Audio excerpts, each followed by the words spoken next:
ان کی بڑی اہمیت ہے۔ پہلا اعتراف اس کالم میں جو جناب باجوہ صاحب نے کہا ہے وہ یہ ہے کہ حکومت کی تبدیلی میں انہوں نے جنرل باجوہ صاحب نے اہم کردار ادا کیا، یہی بات پی ٹی آئی پہلے کہہ رہی تھی۔ دوسرا انہوں نے کہا کہ حکومت کی تبدیلی باہر کی قوتوں کو خوش کرنے کے لیے کی گئی، وہ اس ضمن میں کہ انہوں نے کہا کہ بڑے ملک جو ہیں وہ ناراض ہو گئے تھے اور اگر ہم نہ بدلتے تو پاکستان کا نقصان ہو جاتا۔ دیکھیں یہ ایک بڑی بنیادی بات ہے۔ اگر ہم پاکستان کی سوورینٹی، میں اس میں جاتے ہی نہیں ہے کہ کوئی باہر کی قوت ہم سے ناراض تھی یا خوش تھی، جو آج کل خوش ہیں وہ آپ دیکھ ہی رہے ہیں جو آج کل ان کے حالات ہیں، یعنی یو اے ای کے صدر جو ہیں ان کے لیے چھٹی دے دی گئی اسلام آباد میں، وہ رحیم یار خان سے اسلام آباد نہیں آئے۔ ترکی کی حکومت نے شٹ اپ کال دی شہباز شریف کو اور بلاول بھٹو کو کہ آپ اس وقت منہ اٹھا کے ادھر نہ آئیے، ہم لوگ اس میں ہیں، لیکن اس بحث میں نہیں جاتا۔ باہر کی قوتوں سے ہمارے تعلقات اچھے ہوں خراب ہوں، ہم تمام ممالک سے، چاہے وہ امریکہ ہو یا وہ سعودی عربیہ ہو یا وہ ترکی ہو یا یو اے ای ہو، ہم تمام ممالک سے قریبی تعلقات کے حامی ہیں۔ چین کے ساتھ ہم قریبی تعلقات کے حامی ہیں، لیکن دیکھیں یہ ہرگز نہیں ہو سکتا کہ یہ ہمارا قریبی دوست ملک ہو یا دوست ملک نہ ہو، وہ ہمیں بتائے کہ پاکستان کے اندر حکومت کس کی ہوگی۔ پاکستان کے اندر حکومت کا فیصلہ پاکستان کے لوگوں نے کرنا ہے، اور یہ جو کنفیشن ہے، یہ جو اعتراف ہے فارمر آرمی چیف کا جنرل باجوہ صاحب کا، یہ بہت ہی میں سمجھتا ہوں کہ ایک ڈیوسٹیٹنگ ہے، بہت ہی زیادہ یہ پاکستان کی سوورینٹی کے خلاف ہے، اور یہ کہنا کہ چونکہ باہر کی قوتیں خوش نہیں تھیں اس لیے ہم نے عمران خان کو تبدیل کر دیا، یہ بات ناقابل قبول ہے، اور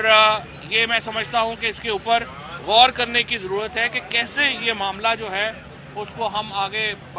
لے کے جائیں گے یا کیا کریں گے، اور یہ کہنا کہ فلانی حکومت چونکہ خوش نہیں تھی تو ہم نے فیصلہ کیا کہ ان کو چینج کر دیں۔ پھر تیسری امپورٹنٹ بات جس میں جو جاوید چودھری صاحب نے لکھی ہے جنرل باجوہ صاحب کے حوالے سے، وہ یہ لکھی ہے کہ جو ان کے مقدمے ہیں نواز شریف کے، ڈیل یہ ہو رہی ہے کہ نواز شریف کے مقدمے جو ہیں اس کو انفلوئنس ہو رہا تھا اور وہ فیصلے ہو رہے تھے کہ کس نے کیا کرنا ہے۔ یہ جو اعتراف جرم ہے، یہ جو اعتراف ہے، یہ بھی بہت اہمیت کا حامل ہے، اور یہ ماننا کہ اس کے بعد جو نواز شریف کے مقدمے ہیں اور اس کے ساتھ ساتھ جو شوکت ترین صاحب کا نیب میں مقدمہ ہے، اگر وہ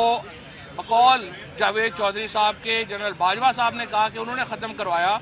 یہ بہت ایک سنگین میں سمجھتا ہوں انٹرونشن ہے پاکستان کے جوڈیشل سسٹم میں، اور ایک بہت بڑا اعتراف ہے، اور اس کے نتیجے میں بھی ہمارے ہاں جو بحران ہے اس کا اظہار ہوتا ہے۔ اور چوتھی چیز یہ کہ انہوں نے کہا کہ معیشت جو ہے وہ صحیح نہیں چل رہی تھی اور اس کی وجہ سے ہمیں انٹرونشن کرنی پڑ رہی تھی، اور رضا باکر نے انہیں فون کیا اور کہا کہ بڑی ہیٹ اپ ہو گئی ہے اور اس لیے آپ جو ہے وہ آ کے دیکھیں۔ اب مجھے آپ بتائیے کہ کون سے ملک کا آرمی چیف جو ہے وہ اسٹیٹ بینک کے گورنر اور فائنانس منسٹر کی جو اپروچ ہے اکانومی کی اس کو ڈیل کرتا ہے اور اس کو جو ہے وہ اسٹرینتھن کرتا ہے یا کہتا ہے کہ یہ صحیح اپروچ نہیں ہے، یہ غلط اپروچ نہیں ہے؟ آپ اکانومی کے ماہر نہیں ہیں۔ اور اس کے بعد جو پاکستان کی معیشت کا حال ہوا ہے پچھلے 9 مہینے میں وہ آپ کے سامنے ہے۔ پاکستان 6% کے اوپر گرو کر رہا تھا، پاکستان کا لارج سکیل مینوفیکچرنگ جو تھی وہ 10% کے اوپر چل رہی تھی، پاکستان میں 55 لاکھ نوکریاں پیدا ہوئی تھیں، پاکستان میں فی کا آمدنی میں مسلسل اضافہ ہو رہا تھا، ہم 31 ارب ڈالر کے قریب جو ہماری ایکسپورٹس تھیں اس کے اوپر چلے گئے تھے، اور ہماری ریمیٹنس جو ہے وہ بھی اتنی ہی چلی گئی تھی۔ تو ایک بہت اکانومی چلتی ہوئی اکانومی کو انہوں نے کہہ دیا کہ وہ اچھی نہیں چل رہی اور حکومت تبدیل کر دی گئی، اور اس کے بعد اب آج ہمیں نہیں پتا آئی ایم ایف سے ان کا معاہدہ ہوتا ہے نہیں ہوتا۔ یہ جو اعترافات ہوئے ہیں جنرل باجوہ صاحب کے طرف سے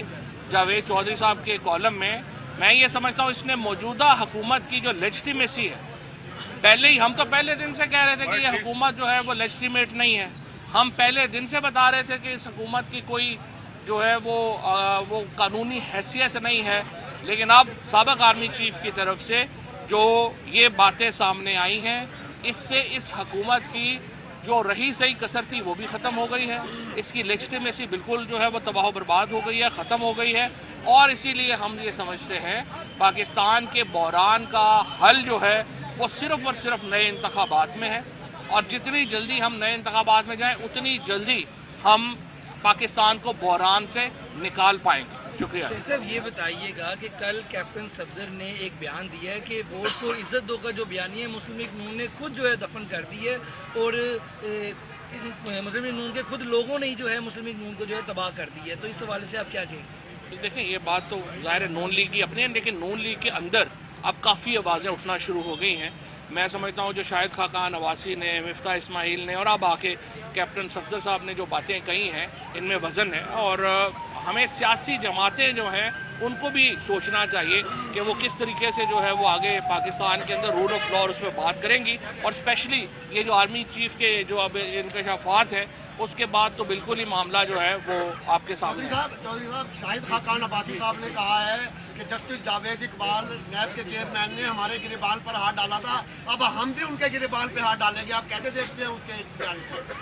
دیکھیں میرے خیال میں جاوید اقبال صاحب ہوں یا شاہد خاقان عباسی صاحب ہوں، ہمیں تلخیاں کم کرنے کی ضرورت ہے، تلخیاں کم کرتے ہیں۔ پہلے یہ تو دیکھیں جس کے اوپر اتنی بڑی اب کنفیکشنز آ گئی ہیں، اس کے اوپر دیکھتے ہیں اب کیا آگے بات چلتی ہے۔ Thank you. صاحب یہ بتا دیں کہ اپوزیشن کیونکہ ایک اہم ہوتا ہے جس کے لیے آپ وہ انشاءاللہ جلدی کریں کس کے نام ابھی